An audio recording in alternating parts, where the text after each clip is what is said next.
we're rolling. Woo! Alrighty, hi everyone, welcome to my channel. For those of you who don't know me, my name is Jenny. On this channel, I make videos how to impress and finesse your way to success on your way to financial independence. Today I want to talk about a subject that is near and dear to my heart, and that is everything wrong with the 9 to 5. Even though I give out career advice on this channel, part of the reason why I do that is because I'm such a strong believer in doing work that is fulfilling, in doing work that makes you feel like I spent a day contributing to society, being my best, living my best life, because I genuinely think that work is something to take pride in. There's deep, deep pride in work.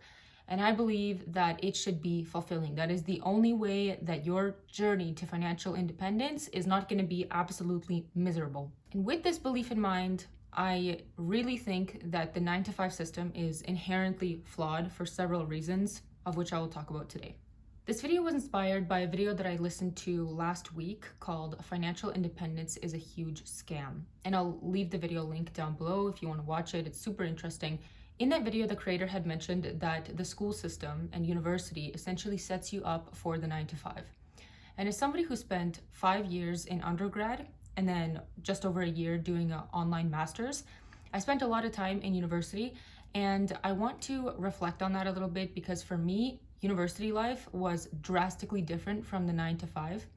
And 3 years after finishing school and having already worked a full-time job for the whole time that I was out of school, I still haven't adjusted to the 9 to 5 routine.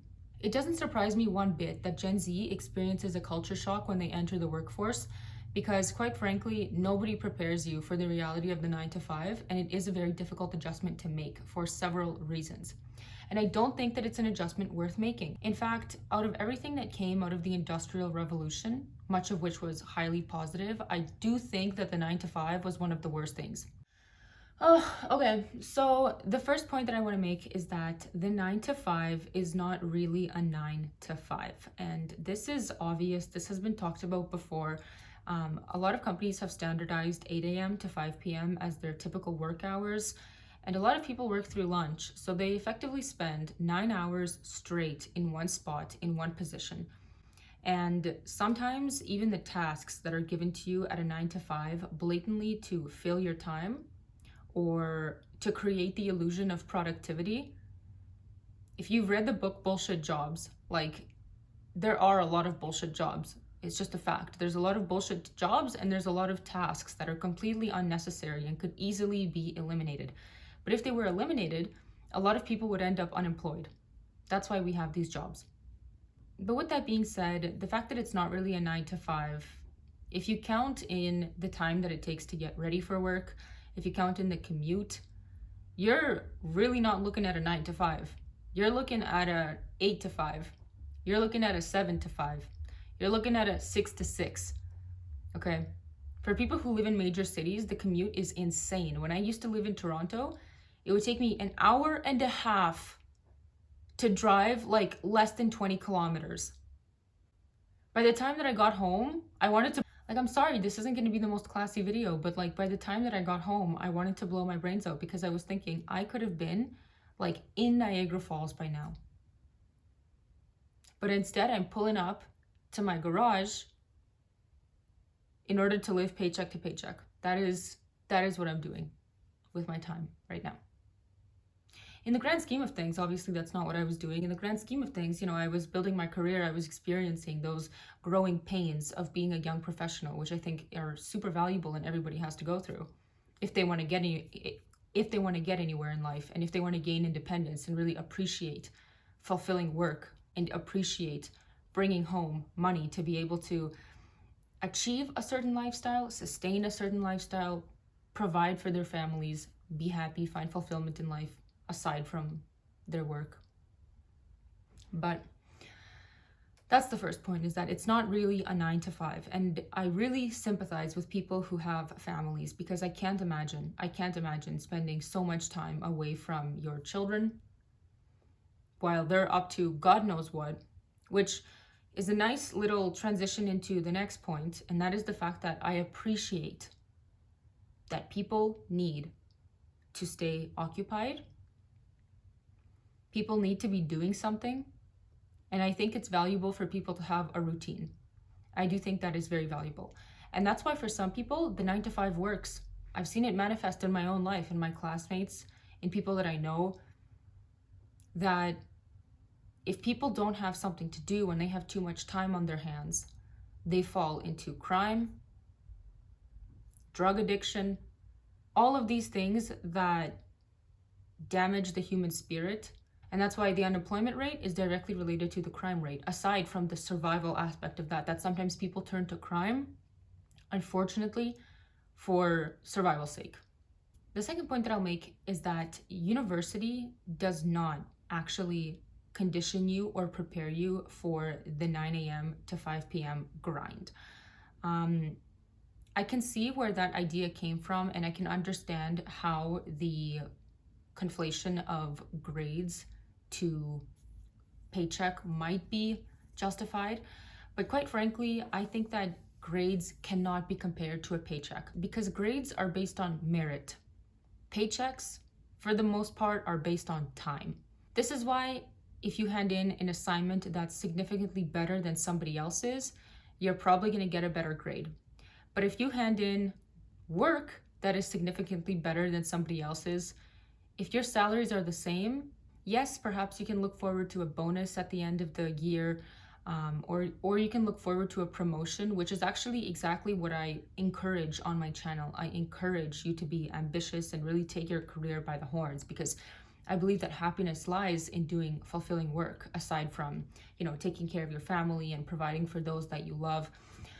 But what I really enjoyed about doing assignments is that assignments were done on your own time. Sometimes an assignment could take a couple hours, sometimes it could take a few days or more. And the dopamine hit that I received from handing in the assignment, from finishing the assignment, and then eventually getting back the grade was kind of like a nice, I don't want to say ego boost, but it was a cool kind of reward for all that hard work. The dopamine hit from assignments is not comparable to the dopamine hit of a paycheck, because paychecks are awesome in the sense that they have monetary value, but that monetary value isn't directly related to your effort. That's why I would more so equate grades and the effort behind earning those grades with work habits and, like I said, ambition at work. So now I want to touch upon the point that I think is most important in this video, and it's the fact that the 9 to 5 inherently robs employees of dignity, human dignity. Some of us might be thinking, oh, it's not that deep, it's just a 9 to 5. But I know that for anybody who has ever worked an office job, the thought has popped into their head maybe multiple times a day, perhaps every day. It's very demoralizing and depressing to sit in an office.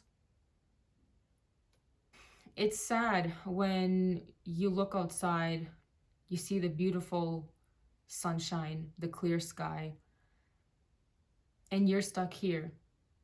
It's effectively imprisonment. And I know that it's not imprisonment, obviously, but effectively it is. Because if you were to just leave, you risk losing your livelihood.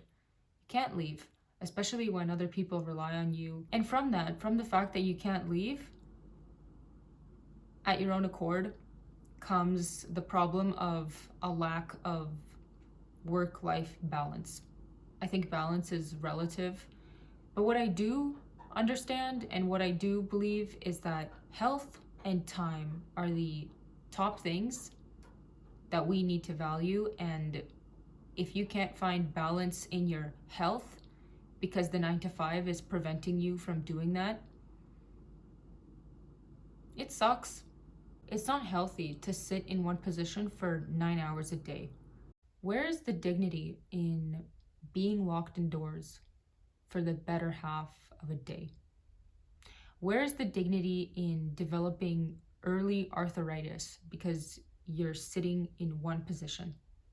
Where's the dignity in coming home emotionally, mentally, physically exhausted?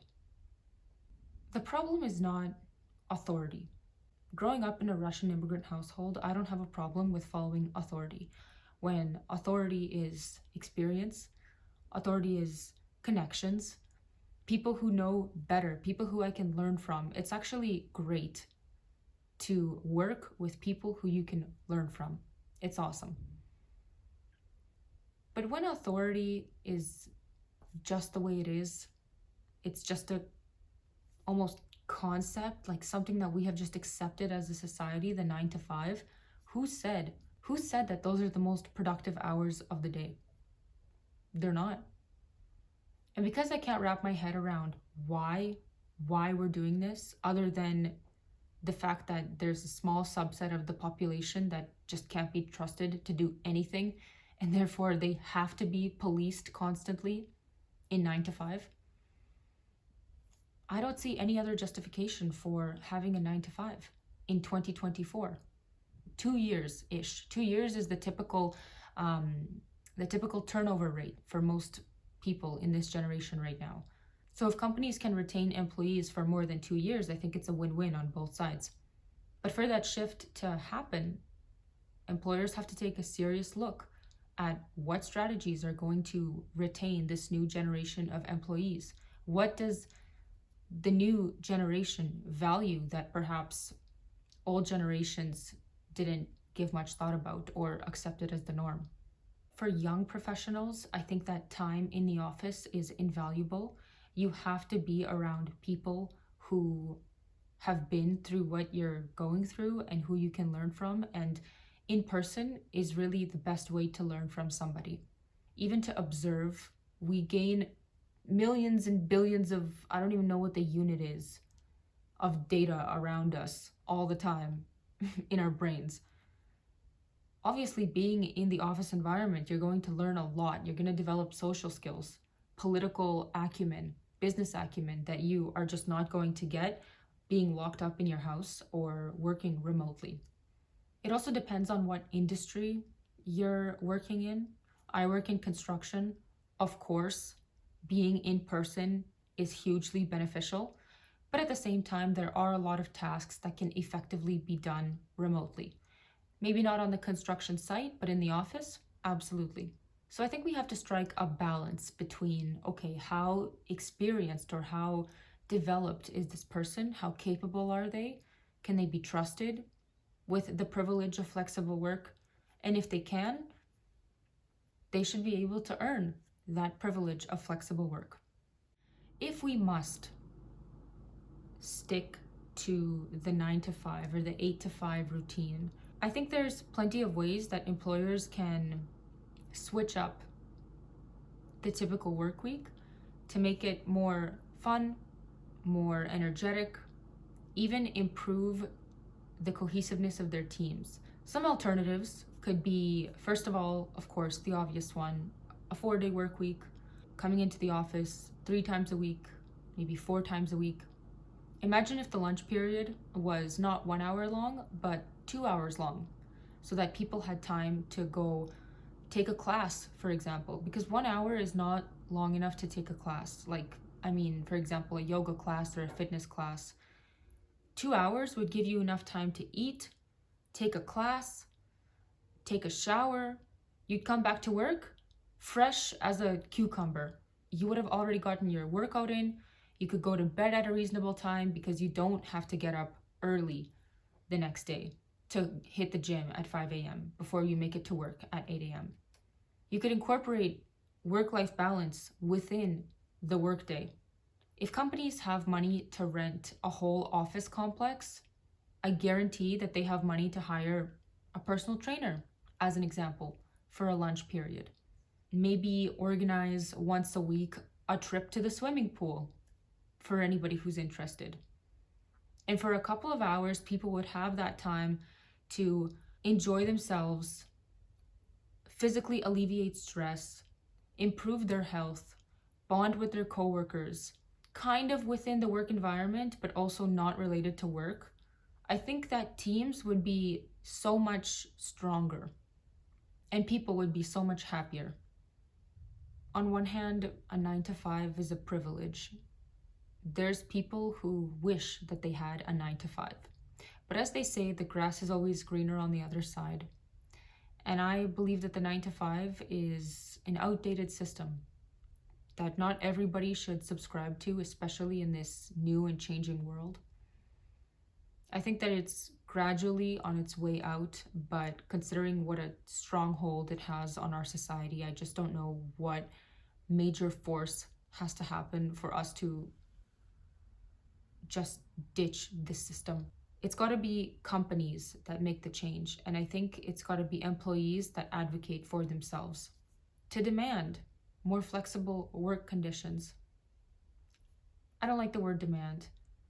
To request more flexible work conditions, to negotiate more flexible work conditions, and if the employer is not on board, you're a free agent.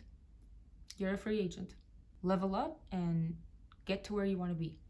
I think I'm going to wrap up the video there. I think I've said pretty much everything that I've wanted to say about the 9 to 5 without going on too many tangents. If anything that I said in this video resonated with you, drop a like, consider subscribing, drop a comment. I'd love to hear your thoughts. And I will see you in my next video. Thanks.